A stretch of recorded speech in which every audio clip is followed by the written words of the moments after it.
बहुत ही खूबसूरत लेडी थी। उनके पति घर पर आते हैं तो वो फूल मूड में आ जाती है और आज रात वो उनके साथ मजे करना चाहती थी, लेकिन उनके पति ने उसे कहा कि तुम अब 25 की नहीं रही समझी, खाना बनाओ, सफाई करो और जाके अपने सीरियल देखो, तुम अब इसी के लायक बची हो। लेकिन इसका फायदा उसके पड़ोसी लड़के ने उठाया। उनके पति के कटु वचन सुनकर जब वो बाहर आई तो पड़ोस का लड़का उसकी गर्लफ्रेंड के साथ मजे कर रहा था। ये देखकर उसे जलन हुई और रोने लगी। फिर वो लड़का उसके पास आता है और कहता है कि तुमने किसी ने झूठ कहा है कि तुम्हारी जिंदगी अब खत्म हो गई है, लेकिन ऐसा नहीं है। तुम अभी भी बहुत ही खूबसूरत हो और तुम भी चाहो मुझसे एक रात गुजार सकती हो। अगले दिन वो दोनों एक रेस्टोरेंट में जाते हैं जहां वो लड़की की आंखें बंद करता है और कहता है कि मुझ पर भरोसा रखो।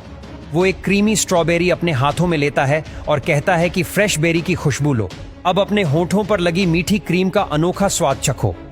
यही ट्रिक शाम को वो अपने पति के साथ करती है।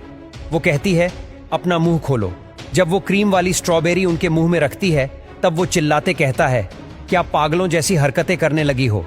फिर वो कहता है आज मेरी नाइट शिफ्ट है, मैं ऑफिस जा रहा है, क्योंकि कुछ दिनों तक हमें एक साथ सोना ना पड़े। गुस्से में वो स्ट्रॉबेरी को लेकर पड़ोस के लड़के के पास गई। वो कहता है कि आज तुम इस कपड़े में बहुत खूबसूरत लग रही हो और कहता है कि तुम 1 घंटे में वापस आना, तब तक मैं फ्री हो जाता हूँ।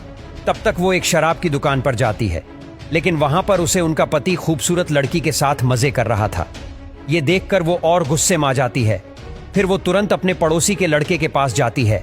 इस बार भी डोर उसकी गर्लफ्रेंड ने ओपन किया तो उसने कहा कि निकलो बाहर, मैंने बहुत इंतजार किया है, अब और नहीं कर सकती। वो कहती है कि मैं एक औरत हूं, प्लीज मुझे वैसा फील करवा दो। तभी वहां उनका पति आ जाता है। जब वो उसे देखता है तो चौंक जाता है और वो उसे पकड़ने के लिए जाता है, तभी डोर अंदर से बंद हो जाता है। फिर वो दोनों ने पूरी रात बहुत मजे किए। सुबह वो उठती है तो लड़का कहता है कि हिलो मत, मैं तुम्हारी पेंटिंग बना रहा हूं। वो कहता है कि मैं एक आर्टिस्ट हूं और मेरे कमरे में कई सारी लड़कियों की तस्वीरें मैंने लगाई हुई हैं। थोड़े दिन बाद हम देखते हैं कि दोनों एक दूसरे से शादी कर लेते हैं और इसी तरह दोनों को अपना सच्चा प्यार मिल जाता है।